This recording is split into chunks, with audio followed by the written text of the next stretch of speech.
Hello, Mark Sturdy here with highlights of 7 Days Ahead's weekly research for the 11th of October 2022.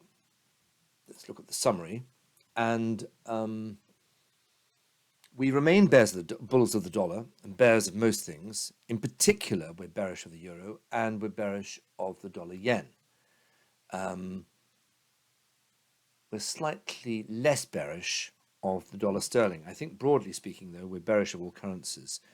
And the sterling we're slightly less bearish of because it's had such an acceleration in its bearishness relative to the others. We are also bearish of the S&P 500 and rather more cautious about the Euro Stoxx 50, but we remain rather anxious about equity markets. We're still bulls of yields and we're bearish of gold.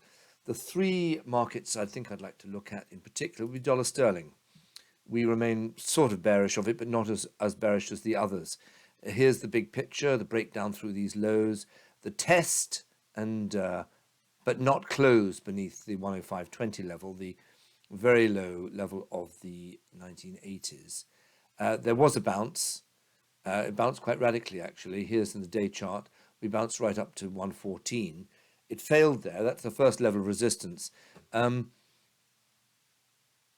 So basically, the market remains bearish, but because it's the bounce is quite swift, we're left in a bit of a no man's land with regard to sterling, whereas the others, I think, remain more bearish.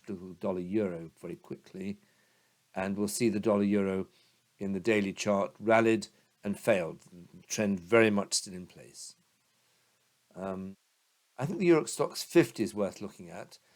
This is the big picture, as you know, long-standing breakdowns of these prior highs in 2014, 2017, and 2020. So that looks dire. We're in this large trading range of the late teens in the year after the year 2000.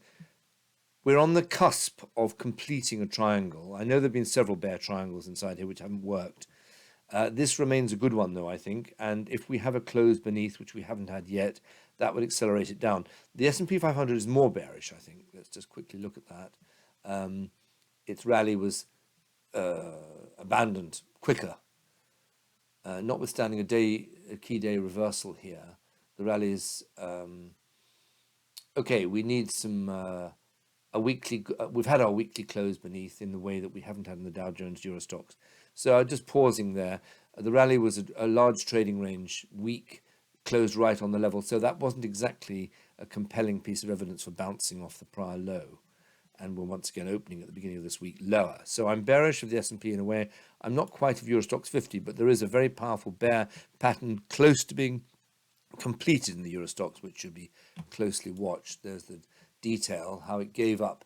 Once again, a day key reversal here, but it gave up and failed very dramatically, quite quickly. And we're still bullish of yields across the board in the bonds, but the gold, I think, is worth looking at. The market, like most markets last week, paused and retraced some of the dramas of the weeks before. So here's the rally in the gold, back up through, having closed on the week well beneath 1677, completing a big double top, very bearish. It did attempt to rally and closed on the week above, which has caused some consternation for the bears. However, the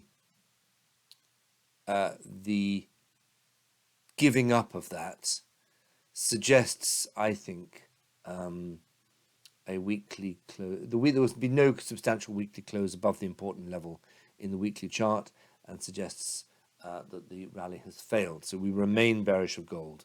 And this being such a bearish pattern, we think this is very bearish. And another week's close beneath would cement the bearishness, and there'd be fresh selling, we think, all round, suggesting moves as low as 1300. Thanks very much.